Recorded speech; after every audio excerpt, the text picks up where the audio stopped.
দেশে ফিরে প্রথমবারের মতো গুলশানে চেয়ারপারসন কার্যালয়ে অফিস করছেন তারেক রহমান। উজ্জীবিত বিএনপির নেতা কর্মীরা নির্বাচনের প্রচারে যাবেন দেশের বিভিন্ন প্রান্তে। চূড়ান্ত প্রার্থী ঘোষণায় হিমশিম খাচ্ছে জোটগুলো। এনসিপি থেকে এবার তাজনুভার পদত্যাগ। বিভেদ সৃষ্টির চক্রান্তকারীদের বিষয়ে সাবধান করলেন মির্জা ফখরুল। বিভিন্ন রকম কথাবার্তা উঠছে, বিভ্রান্তি সৃষ্টি হচ্ছে, আন্দোলন হচ্ছে।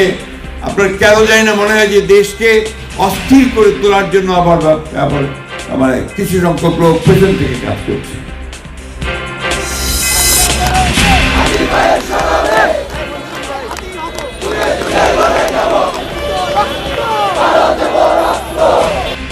হাদি হত্যার বিচার দাবিতে রাজধানীর শাহবাগ ও বিভাগীয় শহরে ইনকিলাব মঞ্চের অবস্থান। অভিযুক্তদের পালাতে সহায়তাকারী 2 জন ভারতে আটক।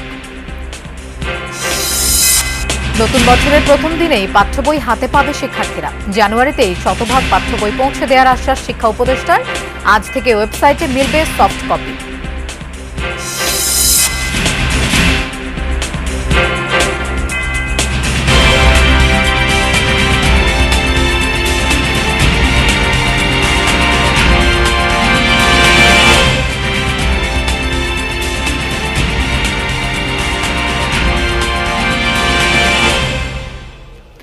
শুভেচ্ছা, আমন্ত্রণ যমুনা নিউজে। আপনাদের সঙ্গে থাকছি আমি মৌসুমী আহমেদ লোপা।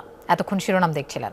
দীর্ঘ 17 বছর পর দেশে ফিরে প্রথমবারের মতো গুলশানে চেয়ারপারসনের কার্যালয়ে অফিস শুরু করেছেন বিএনপির ভারপ্রাপ্ত চেয়ারম্যান তারেক রহমান। দুপুরে গুলশানে বিএনপি চেয়ারপারসনের কার্যালয়ে পৌঁছান তিনি। এ সময় তারেক রহমানকে অভ্যর্থনা জানান স্থায়ী কমিটির সদস্য ডক্টর খন্দকার মোশাররফ হোসেন, ডক্টর মঈন খান, আমির খসরু মাহমুদ চৌধুরী ও গয়েশ্বর চন্দ্র রায়। দলের স্থায়ী কমিটির সদস্য আমির খসরু মাহমুদ বলেন, দলীয় কার্যালয়ে তারেক রহমানকে পেয়ে উজ্জীবিত নেতাকর্মীরা। নির্বাচনের প্রচারে দেশের বিভিন্ন প্রান্তে যাবেন তিনি। দেশের মানুষ যে পরিবর্তনের স্বপ্ন দেখছে, তারেক রহমানের প্রত্যাবর্তনে তা পূরণ হবে।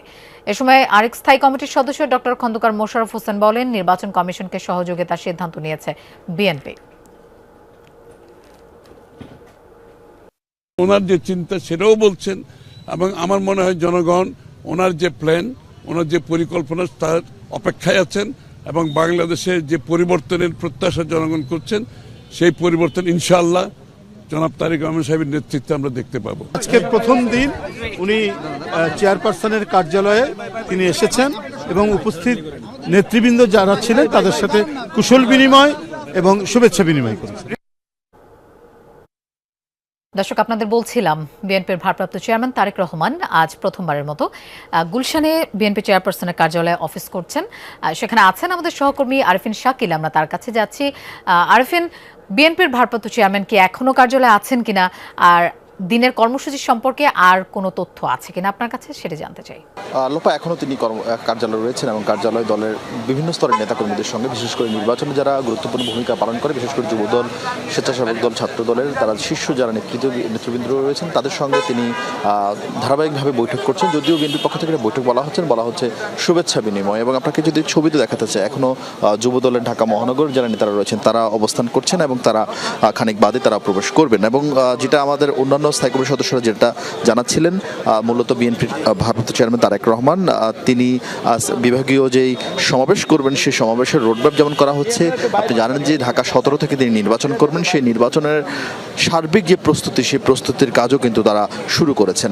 এর কারণেই মূলত আজকে এই বৈঠক, আজকের এই তার যে অফিস করা সেটা, সেই কার্যক্রমের মাধ্যমে সেটা আনুষ্ঠানিকতা রূপ পাচ্ছে। অর্থাৎ তিনি আজকে প্রথমবার মতো অফিস করছেন, কিন্তু অফিসে এসেই তিনি তার দলীয় যে কর্মকাণ্ড সেই কর্মকাণ্ডে সক্রিয় করছেন, নির্বাচনী কর্মকৌশল ঠিক করছেন। তিনি ঢাকা 17-তে নির্বাচন করবেন, সেখানে নির্বাচন পরিচালনা কমিটি করা আর এক ধরনের বিষয় রয়েছে, সেগুলো তিনি সমাপ্ত করবেন। সেই কারণে আসলে সারা শুধু ঢাকা 17 নয়, সারা বাংলাদেশের 300 আসনেই বিএনপির যারা সহযোগী অঙ্গ সংগঠন রয়েছেন তাদের শীর্ষ নেতৃবৃন্দকে বিভিন্ন আসনের দায়িত্বে দেওয়ার জন্য, অর্থাৎ যার বাড়ি যেখানে সেখানকার ধানের শীষের প্রার্থীর পক্ষে যেন কাজ করা হয়, সেখানে ব্যক্তিগত পছন্দর ঊর্ধ্বে উঠে দলীয় সিদ্ধান্ত মেনে সবাই যেন কাজ করে, সেই নির্দেশনা এবং সেই হোমওয়ার্কই মূলত করা হচ্ছে। আপনি গতকাল এবং গত পরশু 2 দিন ছাত্রদলের সভাপতি, ছাত্রদলের সহসভাপতি, যুগ্ম সাধারণ সম্পাদক, বিভিন্ন স্তরে যে নেতাকর্মীরা রয়েছেন তাদেরকে কিন্তু বিভিন্ন আসন ভিত্তিক তাদের দায়িত্ব বন্টন করে দেওয়া হয়েছে। যুবদলের নেতৃবৃন্দকেও একই রকম দায়িত্ব বন্টন করে দেওয়া হবে, যার যার আসনে দানের শীষের পক্ষের প্রার্থীদের পক্ষে কাজ করার জন্য। তারেক রহমান আজকে তার অফিস শুরু করেছেন, তিনি এখন থেকে নিয়মিত অফিস করবেন। এবং এই অফিসের আপনি জানেন যে বিএনপি মহাসচিব মির্জা ফখরুল ইসলাম আলমগীরের জন্য দোতলায় যে কক্ষ ছিল সেই কক্ষেই নতুন করে সেটি সাজানো হয়েছে, ঠিকঠাক করা হয়েছে চেয়ারম্যানের জন্য, ভারপ্রাপ্ত চেয়ারম্যান সেই কক্ষেই তিনি মূলত তার যে অফিস, সেই অফিসের কার্যক্রম শুরু করেছেন। মির্জা ফখরুলকে অন্য একটি রুমে স্থানান্তর করা হয়েছে। সব মিলিয়ে দলের যে সাংগঠনিক যে কর্মকাণ্ড সেটি আজকে থেকে তিনি জোরদার করা শুরু করেছে এবং নির্বাচনে যে প্রক্রিয়া, নির্বাচনের ইশতেহার সব মিলিয়ে সব কর্মপন্থাই তিনি অফিস থেকে আজ থেকেই শুরু করেছেন। লোপা। আরফিন, আপনাকে ধন্যবাদ আমাদের সাথে যোগ দেওয়ার জন্য।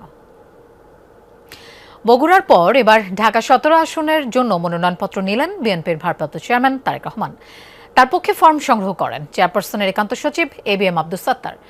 সকালে রাজধানীর সেগুনবাগিচায় বিভাগীয় কমিশনারের কার্যালয়ে যান ABM সাত্তার। এ সময় বিএনপির ভারপ্রাপ্ত চেয়ারম্যানের পক্ষে মনোনয়ন ফর্ম সংগ্রহ করেন তিনি।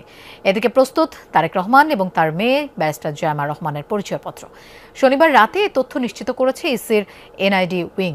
তবে চূড়ান্ত ভোটার তালিকায় নাম অন্তর্ভুক্ত করার আবেদন আজ নিষ্পত্তি হবে।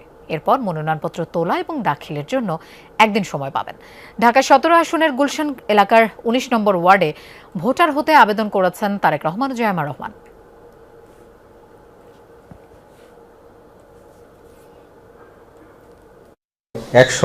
ঢাকা 17 আসন থেকে বিএনপির ভারপ্রাপ্ত চেয়ারম্যান ওনার পক্ষে মনোনয়নপত্র সংগ্রহ করার জন্য ABM আব্দুস সাত্তার আমাদের এখানে আজকে এসেছেন এবং আমরা প্রস্তুত করে ওনার কাছে আমরা হ্যান্ড ওভার করছি। বিভাগীয় কমিশনার মহোদয় এবং তার যারা কর্মকর্তা আছেন তাদেরকে কৃতজ্ঞতা জানাচ্ছি যে আমি ফর্মটা তাদের কাছ থেকে গ্রহণ করছি এবং আপনাদের কাছেও তার পক্ষ থেকে দোয়া কামনা করছি। বিভাগীয় কমিশনার কার্যালয়ে আছেন আমাদের সহকর্মী সুমাইয়া ঐশী। আমরা তার কাছে যাচ্ছি। ঐশী, এখন পর্যন্ত ঢাকার কোন আসনে কতটি মনোনয়নপত্র সংগ্রহ এবং দাখিল হয়েছে?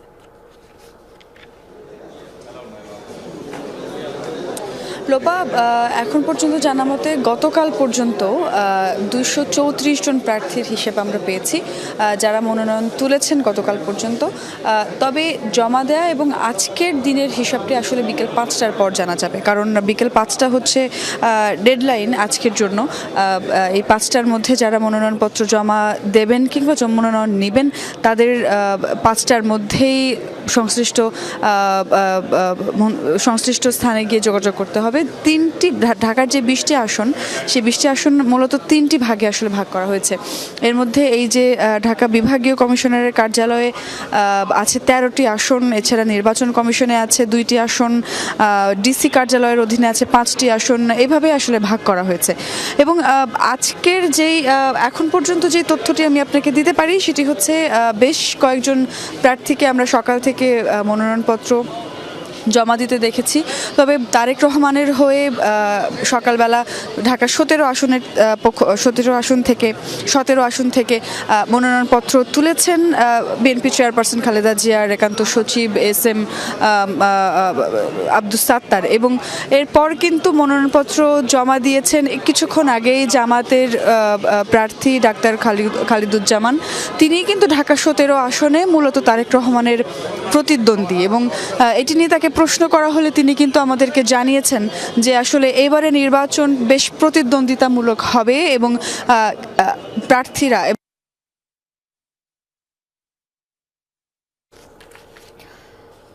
দর্শক, আমাদের সহকর্মী সুমাইয়া ঐশী আমাদের সাথে যোগ দিয়েছিলেন বিভাগীয় কমিশনার কার্যালয় থেকে। এনসিপি থেকে পদত্যাগ করেছেন যুগ্ম আহ্বায়ক তাজনুভা জাবেন। এনসিপি থেকে পদত্যাগের বিষয়টি তার ফেসবুকের ভেরিফাইড পেজ থেকে জানান। পোস্টে তিনি লেখেন, হয়তো জামায়াতের সাথে জোটে ঐতিহাসিক কারণ বা নারী বিষয়ের কারণে আপত্তি, তবে এর চেয়েও ভয়ঙ্কর যে কারণ তা হলো সেটা যে প্রক্রিয়ায় হয়েছে। তিনি আরও লেখেন, কয়েকদিন আগে সারা দেশ থেকে মনোনয়ন সংগ্রহের ডাক দিয়ে 125 জনকে মনোনয়ন দিয়ে 30 জনের সিটের সমঝোতা করে বাকিদের নির্বাচন করতে দেয়া হবে না। এই সিদ্ধান্তে সিলমোহর বসানো হয়েছে। বিষয়টি ঠেলতে ঠেলতে একদম শেষ অবধি এনেছে যাতে কেউ স্বতন্ত্র নির্বাচনও করতে না পারে। অনেকে মনে করছে যে জামাতের সাথে জোটটাই একমাত্র কারণ। আসলে জামাতের সাথে জোটটা না, জামাতের সাথে যে প্রক্রিয়ায় জোটটা হয়েছে এটা আমি অনেকটা মনে করি যে এই প্রক্রিয়াটা আগে থেকেই পরিকল্পিত ছিল, এভাবেই প্ল্যান করে এটাকে এতটুকু নিয়ে আসা হয়েছে। প্রথম দফাই এনসিপি নিজের সক্রিয়তাটা প্রতিষ্ঠা না করে জামাতের সাথে জোট করলে এনসিপি কে আর আলাদা করা যাবে না। এটা যদি 5 বছর পর একটা রাজনৈতিক কৌশল হিসেবে জোট হতো তখন এটা হতো। দেশ ক্রান্তিকাল পার করছে।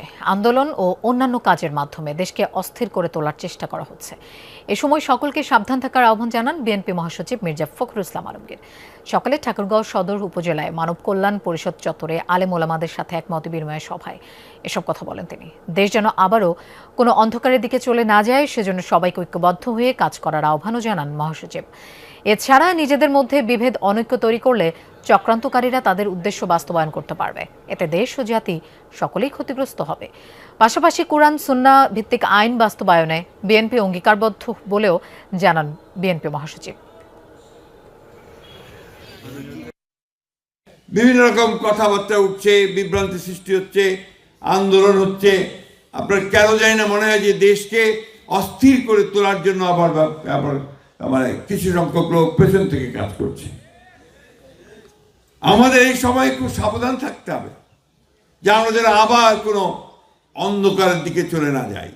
দর্শক, শরীফ ওসমান হাদি হত্যার বিচারের দাবিতে শাহবাগে বিক্ষোভ করছে ইনকিলাব মঞ্চের নেতাকর্মীরা। সেখানে আছেন আমাদের সহকর্মী তাজনুর ইসলাম। আমরা তার কাছে যাচ্ছি। তাজনুর, কি বলছেন আন্দোলনকারীরা, একটু বিস্তারিত জানতে চাই। এই ইনকিলাব মঞ্চের একজন নেতা যাকে সবসময় সম্মুখ সারিতে দেখা যায়, আব্দুল্লাহ জাবের এই মুহূর্তে কথা বলছেন। একটু এ পাশটাতে দেখাতে চাই। বিশেষ করে শাহবাগ তো অবরোধ করা হয়েছে আরও বেশ কিছু সময় আগে, প্রায় 2 ঘন্টা হতে যাচ্ছে, এবং এরই মধ্যে শাহবাগের যেটাকে তারা হাদি চত্বর বলছে সেই জায়গাটা এরই মধ্যে কানায় কানায় পূর্ণ হয়ে গেছে। এবং এখানে দেখতে পাচ্ছি যে আর রাজধানীর বিভিন্ন বিশ্ববিদ্যালয় থেকে শিক্ষার্থীরা অংশ নিয়েছেন। আমি একটু আগেই একটি বেসরকারি বিশ্ববিদ্যালয়ের একটি ব্যানার দেখছিলাম, তারা একটি বড় মিছিল নিয়ে এখানে এসে যোগ দিলেন। সুতরাং বলাই যাচ্ছে যে এই যে বিক্ষোভের পরিধি সেটি আসলে সময়ের সাথে সাথে বেশ বড়ই হচ্ছে। এবং আব্দুল্লাহ জাবের তিনি এই মুহূর্তে কথা বলছেন, এবং একটু পরপরই কেন্দ্রীয় নেতা যারা তারা ঠিক ওই যে মঞ্চটি রয়েছে সেই মঞ্চে দাঁড়িয়ে একটু পরপর কথা বলছেন। এবং তাদের মূল যে কথার জায়গাটি বা দাবির জায়গাটি সেটি হচ্ছে ওসমান হাদির মৃত্যুর এতদিন হয়ে গেল, তার উপর হামলা করার ঘটনার এতদিন হলো, এতদিনে আসলে মূল আসামিদের গ্রেফতারের ব্যাপারে সেই অর্থে কোনো রকমের কোনো অগ্রগতি হয়নি, এবং সেই ব্যাপারটা যেন খুব দ্রুততার সাথে নিশ্চিত করা হয় এবং কোনোভাবেই যেন এই ব্যাপারে কোনো গাফিলতি না করা হয়, সেই দাবির কথাটি বারবার করে তারা বলছেন কেন্দ্রীয় নেতা যারা তারা। একই সঙ্গে এটিও বলছেন, হুঁশিয়ারি দিয়ে একটু আগেই তারা বললেন যে এই যেইভাবে করে সরকার গড়িমসি করছে সেই রকম যদি চলতে থাকে তবে তারা আরও বড় পরিসরে সেই আন্দোলনের ঘোষণা দেবেন। তবে সেই ঘোষণাটি আজকেই দেওয়া হবে কিনা সেই ব্যাপারে যদিও কোনো খুব পরিষ্কার নির্দেশনা নেই, তবে বোঝা যাচ্ছে এটি যে যেহেতু গতকালকে তারা সারা দেশের বিভিন্ন জেলাতে বা বিভিন্ন জায়গাতে কর্মসূচির ঘোষণা দিয়েছিল, এই ধারাবাহিকতা হয়তো তারা অব্যাহত রাখবেন এবং শাহবাগে তাদের যে কর্মসূচি সেটি তারা চালিয়ে যাবেন। তাজনুর, আপনাকে ধন্যবাদ আমাদের সাথে যোগ দেওয়ার জন্য। ওসমান হাদির হত্যাকারী ফয়সাল ও আলমগীরকে পালাতে সহায়তাকারী দুজনকে ভারতের মেঘালয়ে আটক করা হয়েছে। ডিএমপির মিডিয়া সেন্টারের এক ব্রিফিংয়ে এই তথ্য জানান অতিরিক্ত পুলিশ কমিশনার এহসান মোহাম্মদ নজরুল ইসলাম। তিনি বলেন, ময়মনসিংহের হালুয়াঘাট সীমান্ত দিয়ে ভারতে পালিয়ে গেছে ওসমান হাদির হত্যাকারী ফয়সাল ও আলমগীর। তিনি বলেন, শুটার ফয়সাল ও মোটরসাইকেল চালক আলমগীরকে পালাতে সহায়তাকারী সহ মোট 11 জনকে গ্রেফতার করা হয়েছে। ওসমান হাদি হত্যার ঘটনা পূর্ব পরিকল্পিত, তাই ফয়সাল ও আলমগীর ঘটনার পরপরই ময়মনসিংহের হালুয়াঘাট সীমান্ত দিয়ে পালিয়ে যায়। এ ঘটনায় 6 জন স্বীকারোক্তিমূলক জবানবন্দি দিয়েছেন। পুলিশ বলছে মামলাটি তদন্তের শেষ পর্যায়ে, আগামী 7 দিনের মধ্যে চার্জশিট দেওয়া হবে। পুলিশের ধারণা 5 আগস্ট পরবর্তী সময়ে ভোকাল ছিলেন ওসমান হাদি। তার বক্তব্যে একটি গ্রুপ ক্ষতিগ্রস্ত, তাই তাদের টার্গেটে পরিণত হয় ওসমান হাদি। রাজনৈতিক কারণে হাদিকে খুন করা হতে পারে ব্রিফিংয়ে জানান নজরুল ইসলাম। বলেন, হাদির খুনিদের দেশে ফিরিয়ে আনার চেষ্টা চলছে।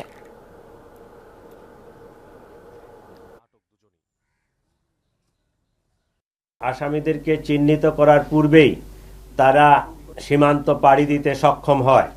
হালুয়াঘাটের পূর্বে মুন ফিলিং স্টেশনে জনৈক ফিলিপ এবং সঞ্জয় তাদেরকে গ্রহণ করার জন্য অপেক্ষা করতে থাকে। ফিলিপ তাকে সীমান্ত পার করে ভারতের মেঘালয় রাজ্যে জনৈক পুত্তির নিকট হস্তান্তর করে। মেঘালয় পুলিশের সাথে যোগাযোগ করে যেটি জানতে পেরেছি, তারা ইতোমধ্যে পুত্তি ও স্বামীকে গ্রেফতার করেছে। ওসমান হাদি হত্যাকাণ্ডের ন্যায় বিচারে সরকার বদ্ধপরিকর জানিয়েছেন স্বরাষ্ট্র উপদেষ্টা অবসরপ্রাপ্ত লেফটেন্যান্ট জেনারেল মোহাম্মদ জাহাঙ্গীর আলম চৌধুরী। সচিবালয়ে আইন শৃঙ্খলা সংক্রান্ত কোর কমিটির বৈঠক শেষে তিনি বলেন, তদন্ত শেষ পর্যায়ে আছে, আগামী 10 দিনের মধ্যে মামলার চার্জশিট দেয়া হবে। উপদেষ্টা বলেন, তদন্তের স্বার্থে সবকিছু প্রকাশ করা যাচ্ছে না। এ ঘটনায় 11 জন গ্রেফতার হয়েছে। হত্যার সাথে সংশ্লিষ্ট আলামত উদ্ধার করা হয়েছে। অন্তর্বর্তীকালীন সরকারের আমলেই হাদি হত্যার বিচার হবে বলে আশা তার। ফ্যাসিস্ট, সন্ত্রাসী ও দুষ্কৃতিকারীদের রাজনৈতিক দলগুলোতে আশ্রয় না দেওয়ার আহ্বান জানান স্বরাষ্ট্র উপদেষ্টা। এই জঘন্য হত্যাকাণ্ডের ঘটনায় দ্রুততার সাথে ন্যায় বিচার নিশ্চিতে আমাদের সর্বোচ্চ প্রচেষ্টা অব্যাহত রহিয়াছে। আগামী 10 দিনের মধ্যে জেসমিন 7ই জানুয়ারি 2026-এ এই মামলায় চার্জশিট দেওয়া সম্ভব হবে বলে আশা করছি। আমি সবাইকে এই বিষয়ে ধৈর্য ধারণ করার অনুরোধ করছি। আমরা অতি দ্রুত এই হত্যাকাণ্ডের মূল রহস্য এবং যারা এর পিছনে জড়িত রয়েছে তাদের নাম, ঠিকানা সহ পূর্ণাঙ্গ তালিকা জনসম্মুখে উন্মোচন করতে পারবো ইনশাল্লাহ। শরীফ ওসমান হাদি হত্যার সুষ্ঠু বিচার দাবিতে বিভাগীয় শহরগুলোতে মহাসড়ক অবরোধ বিক্ষোভ কর্মসূচি পালন করছে ইনকিলাব মঞ্চ। পূর্ব ঘোষিত কর্মসূচি পালনে দুপুর 2:30টার দিকে রাজশাহী বিশ্ববিদ্যালয়ের প্রধান ফটকের সামনে অবস্থান নেন নেতাকর্মীরা। পরে রাজশাহী নাটোর মহাসড়কে অবস্থান নিয়ে টায়ারে আগুন জ্বালিয়ে বিক্ষোভ করেন ইনকিলাব মঞ্চের কর্মীরা। বন্ধ হয়ে যায় যান চলাচল। আন্দোলনকারীরা বলেন, শরীফ ওসমান হাদি হত্যার ঘটনায় এখনো দৃশ্যমান কোনো প্রশাসনিক বা বিচারিক অগ্রগতি নেই। এতে বিচারহীনতার সংস্কৃতি আরও দৃঢ় হচ্ছে। হত্যাকাণ্ডে জড়িতদের দ্রুত গ্রেফতার করে আইনের আওতায় না হলে কঠোর আন্দোলনের হুঁশিয়ারি দেন তারা। সিলেটের 74টা পয়েন্টে সড়ক অবরোধ করে বিক্ষোভ করছেন ইনকিলাব মঞ্চের নেতাকর্মীরা। এ সময় আধিপত্যবাদ বিরোধী বিভিন্ন স্লোগান দেন আন্দোলনকারীরা। প্রতিবাদী গান, কবিতা পরিবেশন করেন। নেতাকর্মীরা বলেন, হাদি হত্যায় জড়িত সকলের বিচার নিশ্চিত না হওয়া পর্যন্ত আন্দোলন অব্যাহত থাকবে। ময়মনসিংহ নগরীর টাউন হল মোড়ে অবরোধ কর্মসূচি পালন করছে ইনকিলাব মঞ্চ। বিক্ষোভকারীরা অভিযোগ করেন, প্রশাসনের বক্তব্য আইওয়াস ছাড়া কিছু নয়।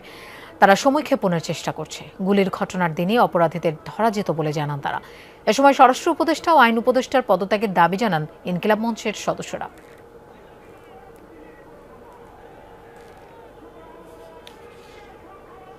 নতুন বছরের প্রথম দিনে শিক্ষার্থীদের হাতে পাঠ্য বই পৌঁছে যাবে, এমনটাই জানিয়েছেন শিক্ষা উপদেষ্টা সিআর আবরার। তিনি বলেন, শতভাগ বই ছাত্রছাত্রীরা পাবে জানুয়ারির মধ্যে। এনসিটিভির অডিটোরিয়ামে পাঠ্যপুস্তকের সফট কপি ওয়েবসাইটে আপলোড উদ্বোধন অনুষ্ঠানে একথা বলেন তিনি। বলেন, শিক্ষা মন্ত্রণালয়ের দায়িত্ব নেওয়ার পর থেকেই পাঠ্য বইয়ের কাজটা কঠিন ছিল। নির্ভুল বই শিক্ষার্থীদের হাতে তুলে দিতে সরকার কাজ করছে। অনুষ্ঠানে অন্যদের মধ্যে উপস্থিত ছিলেন প্রাথমিক ও গণশিক্ষা উপদেষ্টা অধ্যাপক ডাক্তার বিধান রঞ্জন রায় পোদ্দার, মাধ্যমিক ও উচ্চশিক্ষা বিভাগের সচিব রেহানা পারভিন, গণশিক্ষা মন্ত্রণালয়ের সচিব আবু তাহের মোহাম্মদ মাসুদ রানা, কারিগরি ও মাদ্রাসা বিভাগের সচিব রফিকুল ইসলাম সহ সংশ্লিষ্ট কর্মকর্তারা।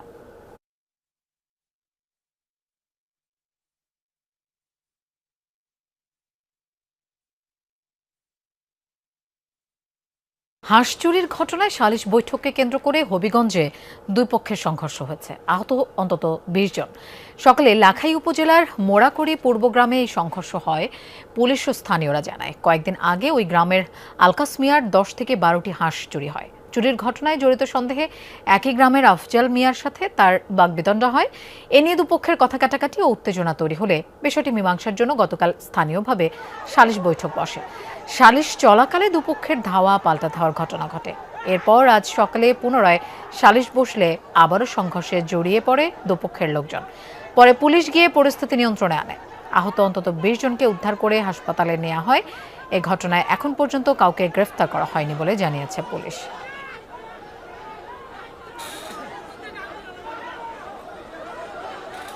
প্রথম আলো পত্রিকায় হামলা, ভাঙচুর, অগ্নিসংযোগ নিয়ে আমার দেশ পত্রিকাকে জড়িয়ে ফেসবুকে মিথ্যা তথ্য প্রচারের অভিযোগে বিএনপির তথ্য প্রযুক্তি বিষয়ক সম্পাদক একেএম ওয়াহিদুজ্জামান অ্যাপোলো ও রাশিদুল হক মল্লিক ওরফে মারুফ মল্লিকের বিরুদ্ধে মানহানি মামলা করেছেন দৈনিক আমার দেশ পত্রিকার সম্পাদক ডক্টর মাহমুদুর রহমান। দুপুরে ঢাকার chief metropolitan magistrate Mohammad Jewel রানার আদালতে তিনি এই মামলা করেন। আদালত মামলাটি পর্যালোচনা করে পরে আদেশ দেবেন বলে জানান। মামলার অভিযোগে বলা হয়, প্রথম আলো ও ডেইলি স্টারের ঘটনার পর আমার দেশ পত্রিকায় সংবাদ প্রচার করে। সেখানে জনগণকে সংযত থেকে প্রথম আলো ও ডেইলি স্টার পত্রিকা রক্ষার কথা বলা হয়েছে। কিন্তু মল্লিক মারুফ তার ফেসবুক আইডি থেকে আমার দেশ প্রথম আলোয় আক্রমণে জড়িত এমন পোস্ট দেয়। এরপর ওই পোস্ট শেয়ার করেন বিএনপির তথ্য ও প্রযুক্তি বিষয়ক সম্পাদক একেএম ওয়াহিদুজ্জামান অ্যাপোলো। আসামিরা মিথ্যা তথ্য দিয়ে বিশৃঙ্খলা সৃষ্টির জন্য আমার দেশ পত্রিকায় আক্রমণের উস্কানি দেওয়া হয় বলে অভিযোগ করা হয়।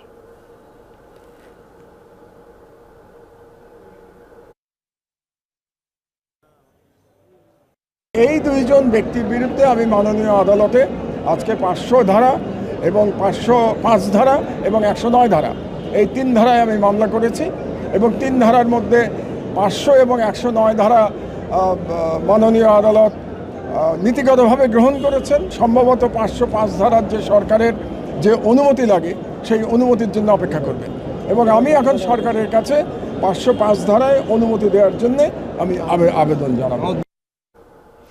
চাঁপাইনবাবগঞ্জের শিবগঞ্জে এক যুবককে বিদ্যুতের খুঁটির সাথে বেঁধে কুপিয়ে গুরুতর জখমের ঘটনায় এলাকায় তোলপাড় চলছে। আহত আবু সুফিয়ান সিজু বর্তমানে রাজধানীর পঙ্গু হাসপাতালে চিকিৎসাধীন। পরিবার জানায়, তাদের এক নাবালিকা স্বজনের সাথে প্রেমের সম্পর্ক গড়ে তোলে পাশের এলাকার মোস্তাক নামে যুবক। পরে কৌশলে মেয়েটিকে ঢাকায় নিয়ে যায় সে। এ ঘটনায় মামলার পর গ্রেফতার হয় মোস্তাক। পরে জামিনে বেরিয়ে মেয়েটিকে উত্ত্যক্ত করা শুরু করে সে। এর প্রতিবাদ জানালে গত বুধবার সন্ধ্যায় আব্দুর রাজ্জাক সহ বেশ কয়েকজন শিজুর উপর নির্যাতন চালায়, কুপিয়ে মারাত্মক জখম করে তাকে। পরিবার জানায়, শিজুর বাম হাতের রক্তনালী বিচ্ছিন্ন হয়ে গেছে, হাতটি কেটে ফেলতে হতে পারে। নির্যাতনকারীরা জামাত শিবিরের রাজনীতির সাথে জড়িত বলে অভিযোগ করেছে ভুক্তভোগী পরিবার। এই ঘটনায় জড়িত থাকার অভিযোগ অস্বীকার করে প্রেস বিজ্ঞপ্তি দিয়েছে স্থানীয় ছাত্র শিবির। উপজেলা জামায়াতের আমিরের দাবি, শিজু এলাকায় সন্ত্রাসী হিসেবে পরিচিত। এ ঘটনায় যাদের নাম এসেছে তারা জামায়াতের অঙ্গ সংগঠনের কর্মী নয়, তবে সমর্থক হতে পারে। এখন পর্যন্ত 2 জনকে গ্রেফতারের কথা জানিয়েছে পুলিশ।